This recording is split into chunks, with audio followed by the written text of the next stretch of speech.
Oh, hello there. Yes, well, nicely into the weekend. Feeling a lot more human. Yes. Anyway, we're starting to see the shape of things, aren't we? And certainly in terms of people's reaction to the shape of things. I'm reminded of the 5 stages of grief. Which a lot of the right-wing media, and indeed probably a lot of the Conservative Party, are in at the moment. The first one, of course, being denial. We are heavily into denial at the moment in so many different ways, which has manifested itself quite often this weekend.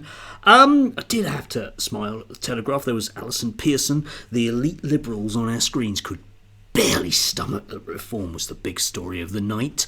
My highlights of last night's wall-to-wall coverage: the mainstream media was finally obliged to give Nigel Farage upstart party its due. Yeah, you see.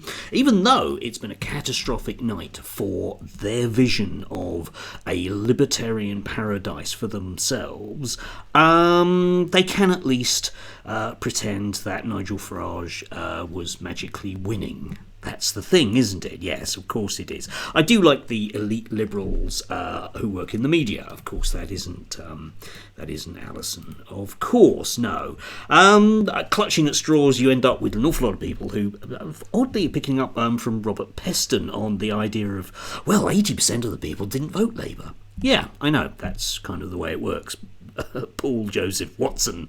That's the way it works. An awful lot of people didn't vote for Boris Johnson in 2019. An awful lot of people didn't vote for all of the other previous people. Yeah, and probably absolutely my favourite is the notion of this one, okay, from Camilla Tominey, who will continue treading her own particular path and speaking absolute twaddle forever and ever on GB News as long as it lasts, and indeed the Telegraph. Why Keir Starmer could turn out to be a one-term Prime Minister. Yes, think about those one-term Prime Ministers that we had. There was, there was Boris Johnson, who she supported, and there was Liz Truss, very brief one-term support Prime Minister, who she also did.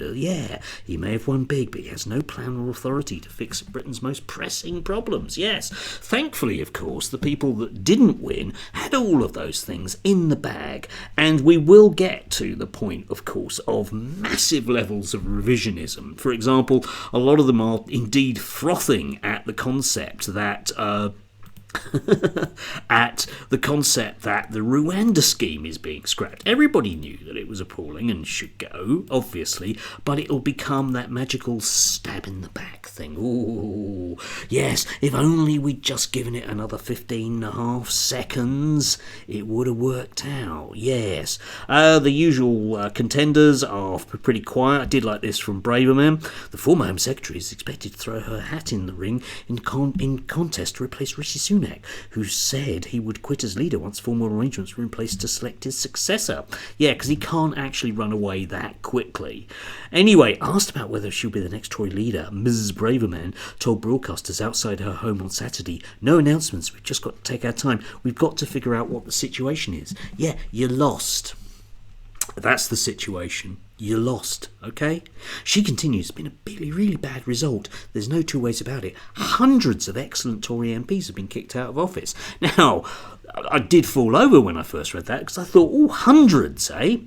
Well, how come we didn't see them in cabinet ministers, like, I don't know, Home Office? That's odd, isn't it? Yeah. Apparently an awful lot of really excellent candidates we didn't actually get to see. That's strange, isn't it? We just got Theresa Kofi in a number of different positions, whereby her inability to walk and talk at the same time proved a bit of an obstacle. Yes. She went on to criticise Sir Keir Starmer for planning to axe the Rwanda deportation scheme, saying, "Years of hard work, acts of parliament, millions of pounds been spent on the scheme, and had it been delivered properly, it would have worked." Yeah, you see, stab in the back. There are big problems on the horizon, which I'm afraid will be caused by Sir Keir Starmer. Yes, indeed, it'll all be his fault, won't it? Yes, it will be. But I imagine that being an adult, that he'd actually admit to it, Suella, because nothing was ever your fault, was it? It was just everyone else's that things couldn't be done. In the real world, of course, there was a really actual, I know, odd turn of phrase, but there was actually an interesting piece by Tory boy Pierce in the Mail Hill yesterday, and about why the election was called when it was, because it was an odd one, let's face it. Yeah, it was like, why on earth did they go now? Why didn't they wait till the autumn? Well, but now I can disclose just why Sunak pushed for an early poll. It was because Oliver Dowden, who's been blamed for this, who was Deputy Prime Minister and Sunak's closest political friend, had discovered that every month fixed-term mortgages were ending for 135,000 homeowners. Their average 2.7% deals were being replaced by new packages closer to 6%, adding hundreds, in some cases thousands of pounds to people's monthly outgoings. We walked through all the scenarios with the PM, but this occasion was crucial to the decision, notes insists my source. Oliver was obsessed by it. He flapped as usual, as he feared that by November another 800,000 homeowners would have mortgages that had doubled in cost. These were our core supporters, and could not rely on the bank. We could not rely on the Bank of England to cut interest rates. We're also worried about more boats crossing the channel. Now, that has the absolute ring of authenticity to it, I would argue. That makes real sense to me as to why they went when they did. Yes, makes sense, doesn't it? Yeah, thanks, Tory boy Pierce, for once. Over the weekend, the newspapers are actually giving Sakir a pretty good time, as perhaps you would expect. My favourite was this one from the Daily Star. 14 years in charge, but those good bits in full. Yes, does sum it up indeed, doesn't it? Yeah, I do like Biggles there. You've got to hand it to the Daily Star. They do manage to catch the mood, and they were uniformly anti-Boris a long time before the rest of the media caught up. Anyway, we find ourselves in the situation of having a parliament, oddly, that has 40% female with it. I don't know if they're actually female, according to J.K. Rowling. We need to do a test. Tests that don't actually exist in science, but don't tell her that. I guess she'll just insist that we're waiting for 100 years until people die, and then we can test their bones, because that's definitely science, apparently. Yeah, and apparently, astoundingly, the actual percentage of being minority, ethnic, or whatever other phrase you want to use, MPs, is as close to the national average as can be. That late surge of people deciding to vote about genocide in Glaser has managed to push it that way, which I think's really healthy. Yes, no more of those kind of faux posh kids sitting around the cabinet pretending in some way that they're representative of the average person in Leicester or Leeds or anywhere else. Yes. Anyway, some good news.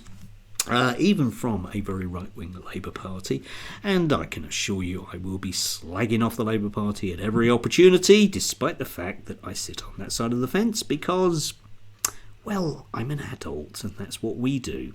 Not just deliberately slag off the Labour Party. I mean, I leave the Tory press to that, but I meant actually being, sensible about things that are good and sensible about things that are bad, and not acting like a 3-year-old who's pouting because their team didn't win. Anyway, it was only 80% of people didn't want that, so it's bad. 80%. Don't forget it. They got stabbed in the back. Awful. Have a lovely day.